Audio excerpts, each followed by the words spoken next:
नमस्कार, आप देख रहे हैं नेशनल कवरेज, जो कहेंगे सच कहेंगे। और मैं हूं प्रतिमा पांडे। और अब सीधा रुख करते हैं आज की बड़ी खबरों की तरफ। मऊ के घोसी नगर पंचायत चुनाव मामले में हाईकोर्ट से बड़ी राहत। रिकाउंटिंग पर लगी रोक के बाद राजनीतिक हलचल तेज। अब इस मामले में अगली सुनवाई 10 जुलाई को होगी। क्या है पूरा मामला, देखिए हमारी एक खास रिपोर्ट। नमस्कार, राजनीतिक चर्चा में आपका स्वागत है। मैं आपके साथ मुरली मनोहर और आप देख रहे हैं। आइए हम आपको ले चलते हैं उत्तर प्रदेश के मऊ जनपद में। मऊ जनपद में घोसी नगर पंचायत का रिजल्ट 14 मई 2023 को आया और भारतीय जनता पार्टी के अधिकृत उम्मीदवार मुन्ना प्रसाद गुप्ता चुनाव जीत गए। मुझे लगता है कि स्वतंत्रता के बाद जब नगर पंचायत का गठन हुआ तो पहली बार भारतीय जनता पार्टी ने घोसी में कमल खिलाया था और भारतीय जनता पार्टी की सीट निकली थी। एक लौते प्रत्याशी मुन्ना प्रसाद गुप्ता थे जब इनको यहाँ विजय हासिल हुआ और एक सीट और भी जनपद में जो है भारतीय जनता पार्टी जीती थी। लेकिन इनके विपक्षी और दूसरे नंबर पर रहे निर्दलीय उम्मीदवार वसीम ने इनके खिलाफ जो है चुनाव में धांधली का आरोप लगाते हुए अपर सत्र एवं जिला न्यायालय फास्ट ट्रैक कोर्ट मऊ में एक मुकदमा जो है रीड किया और उसके बाद से जो है अपर सत्र न्यायाधीश फास्ट ट्रैक कोर्ट के द्वारा यह आदेश कर दिया गया कि नगर पंचायत घोसी का चुनाव का पुनः जो है रिकाउंटिंग किया जाए, पुनः मतगणना किया जाए। आधार क्या था ये तो न्यायालय का विषय है, लेकिन इसके खिलाफ मुन्ना प्रसाद गुप्ता हाई कोर्ट चले गए और हाई कोर्ट से आपको फौरन जो है बड़ा राहत मिला और हाई कोर्ट ने जो है रिकाउंटिंग पुनः मतगणना पर जो है रोक लगा दिया। आज उसी पे चर्चा करने के लिए हमारे साथ जो है नगर पंचायत घोसी के लोकप्रिय जिला अध्यक्ष चेयरमैन मुन्ना प्रसाद गुप्ता जी हमारे साथ जुड़ चुके हैं। आइए हम आपसे बातचीत करते हैं। पूरा घटनाक्रम क्या है, आपको हाईकोर्ट से स्टे मिल गया है, आगे आप इस लड़ाई को कैसे देखेंगे, क्या स्थितियां, इन तमाम बिंदुओं पर चर्चा हम करेंगे मुन्ना प्रसाद गुप्ता से। लेकिन हम आपको बता दें कि हाईकोर्ट ने फौरन इनको राहत देते हुए जो है रिकाउंटिंग पर पुनः मतगणना पर जो है स्टे दे दिया है, रोक लगा दिया है। हम आपकी जानकारी के लिए बता दें कि 17 मई 2026 को रिकाउंटिंग का आदेश हुआ था, उसके पहले ही हाईकोर्ट ने उस पर रोक लगा दिया है। जी आपका बहुत बहुत स्वागत है और पहली जीत आपकी हुई है। जो आदेश हुआ था रिकाउंटिंग का, उस पर हाईकोर्ट ने जो है स्टे दे दिया है, रोक लगा दिया है। इसके बारे में आपका क्या कहना है? बहुत बहुत धन्यवाद। और आपके चैनल के माध्यम से घोसी नगर पंचायत की सम्मानित जनता को बहुत बहुत धन्यवाद, सादर प्रणाम करता हूं। कैसे वोटिंग को लगा कि आपका जो चुनाव है, जो आपका मतगणना है वो फर्जी है और वो तो उसका उन्होंने आधार क्या बनाया? देखिए हर प्रत्याशी के साथ कुछ न कुछ लोग रहते हैं जी। उनको सलाह देने वाले लोग, हालांकि काउंटिंग बड़ी ही पारदर्शिता और सही ढंग से हुआ जी, उसमें किंतु परंतु कोई नहीं था, न कोई उस पर ऑब्जेक्शन करने वाला था, न तमाम। जैसे वहां पर जब चुनाव में कहीं गड़बड़ी होती है तो वहां पर लोग रहते हैं, उसी में उसके एजेंट बनाए जाते हैं, उसी के वहां प्रत्याशी भी रहते हैं लोग। कहीं भी कोई ऐसी धांधली, जब तक मतगणना हुई कोई धांधली नहीं हुई और पूरी पारदर्शिता ईमानदारी के साथ मतगणना हुई। और चुनाव की मतगणना समाप्त होने के बाद जो भी प्रत्याशी वहां रुके थे, सारे लोगों ने अपने आपस में मिलजुल करके और हाथ मिला करके अपना अभिवादन करके सारे प्रत्याशी वहां से निकले। कोई ऐसी कोई वहां घटना नहीं हुई कि जैसे वो पर कहा जाए कि नहीं ये मतगणना सही ढंग से नहीं हुई है, बेईमानी हुई है। और इसके बाद मुझको तुरंत प्रमाण पत्र मिला। प्रमाण पत्र लेकर के भाई जो भी प्रत्याशी जीतता है उसके लोग रहते हैं, उसका जश्न मनाते हैं और मैं भी अपने जश्न के साथ अपने घर में आवाज पाया। कितने दिनों के बाद आपके खिलाफ जो है वो न्यायालय का देखिए 2-4 महीने के बाद मेरे यहाँ नोटिस आई कि आपके ऊपर जो है धांधली का आरोप लगा करके मतगणना में धांधली हुई है। आपको उस पर पूरा बकायदे उस पर उन्होंने दायर किया था कि माननीय मंत्री ए के शर्मा जी वहां बैठ करके और इनको चुनाव जितवाया। अवैध वोटों को, भाई 9 प्रत्याशी थे, उन्होंने ये दिखाया है कि मेरे अवैध वोटों को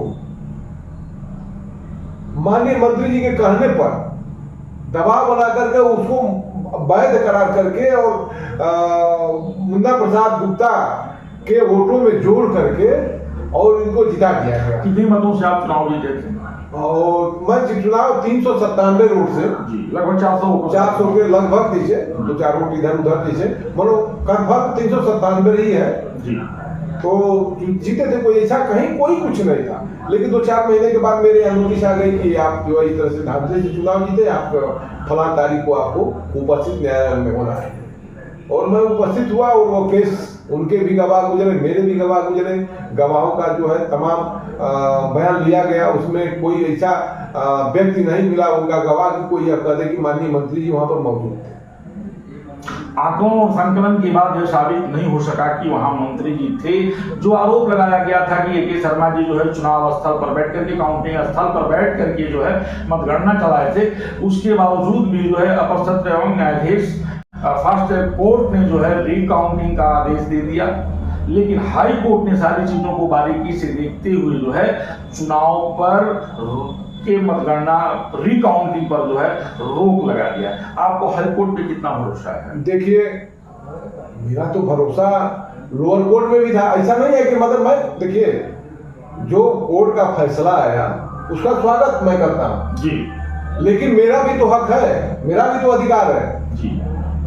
अगर गलत तरीके से आरोप लगा करके और अपने पक्ष में फैसला ले लेना, ये कोई बहादुरी तो है नहीं। लेकिन कोर्ट का फैसले का स्वागत करता हूं, लेकिन मेरा भी अधिकार है, मेरे लिए भी कोर्ट खुले हैं, तो मैं तो सही के लिए लड़ रहा हूं।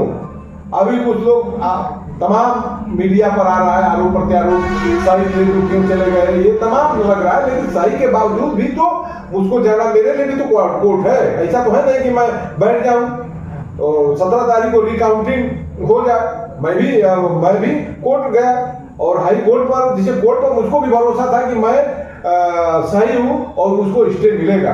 मैं उच्च न्यायालय को भी, हाई कोर्ट को भी, जो कोर्ट है उनका भी स्वागत करता हूं कि मेरे पक्ष में फैसला आया। जो 17 तारीख को रिकाउंटिंग थी उसको तुरंत तत्काल से प्रभावित उसको रोक दिया गया।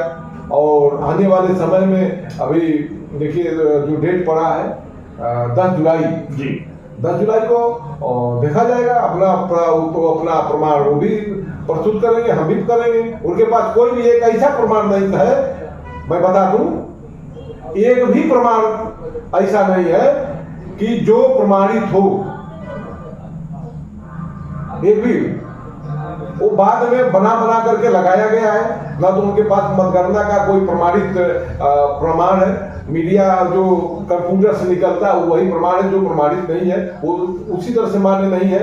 जो भी वहां पर मेरे कागजात लगे, सभी कागजात प्रमाणित लगे हैं। माननीय मंत्री जी का भी वहां उपस्थित नहीं थे, उसका भी मेरे पास प्रमाण है। और उनका कोई भी गवाह ये साबित नहीं कर पाया कि वहां पर माननीय मंत्री जी मौजूद। आरोप यही है कि माननीय मंत्री जी जो है आपके साथ थे और बैठ करके मतगणना स्थल पे आपको चुनाव जितवा दिया। जो कोर्ट, हाई कोर्ट ने तर्कों को सुना और तर्कों को सुनने के बाद जो आपको स्टे दे दिया। आगे आप क्या करेंगे? देखिए, स्टे मिला है 10 तारीख को, 10 जुलाई को पुनः सुनवाई है। मैं अपना सारा प्रमाण, जो ओरिजिनल प्रमाण है, मैं लगाया हूँ। और उनका भी जो प्रमाण है लगेगा, वो भी तो बैठे नहीं रहेंगे, वो भी तो अपना जाएंगे, गए हैं वो भी अपना। उनका भी वकील था, मेरा भी वकील थे और दोनों में बहस हुई। जो मुझको माननीय जज महोदय के जो दिमाग में आया, जो उसको आकलन किया, जो उसका सर्वे किया फाइल की, उसमें उस फाइल के आधार पर मुझको स्टे दिया, राहत दिया कि नहीं अगली सुनवाई तक इसको टाल दिया जाए। फिर आगे फिर वो अब जो पेपर्स हैं, जो मेरे पेपर्स हैं, उनके पेपर्स हैं, वो अपना उस पर गहनतापूर्वक जांच करेंगे। और जो दूध का दूध, पानी का पानी होना ही है। चुनाव की गिनती भी होगी, उसमें ऐसा बहुत तो कर रहे हैं कि भाई जब सही थे, सही गिनती हुई तो फिर गए क्यों? भाई मेरा हक नहीं बनता है क्या? गलत आदमी जा सकता है और सही आदमी नहीं जाएगा है? तो मैं भी अपना कोर्ट का सहारा लिया। तो आप सुन रहे थे मुन्ना प्रसाद गुप्ता जी को। मुन्ना प्रसाद गुप्ता जी जो है नगर पंचायत घोषी के अध्यक्ष चेयरमैन हैं और 10 जुलाई को हाईकोर्ट में पुनः जो है तारीख पड़ी हुई है तब तक के लिए जो है हाई कोर्ट ने जो है स्टे दे दिया है। हम आपकी जानकारी के लिए बता दें कि सोशल मीडिया का भी आपने खूब जिक्र किया और सोशल मीडिया पे जो ये चल रहा है कि अगर वो शहीद है तो उन्हें रिकाउंटिंग कराना चाहिए। हम आपकी जानकारी के लिए बता दें कि भारत में हर व्यक्ति को न्याय लेने का अधिकार है और हर व्यक्ति जो है न्याय के शरण में जाता है। मुन्ना प्रसाद गुप्ता को लोअर कोर्ट से फैसला का स्वागत करते हुए हाई कोर्ट में चैलेंज किया। अब यह हाई कोर्ट ही तय करेगा कि रिकाउंटिंग होगी या उनके अपील को खारिज कर दिया जाएगा। आप इंतजार करिए 10 जुलाई का मुरली मनोहर के साथ की खास रिपोर्ट। आप बने रहिए मेरे साथ देखते रहिए।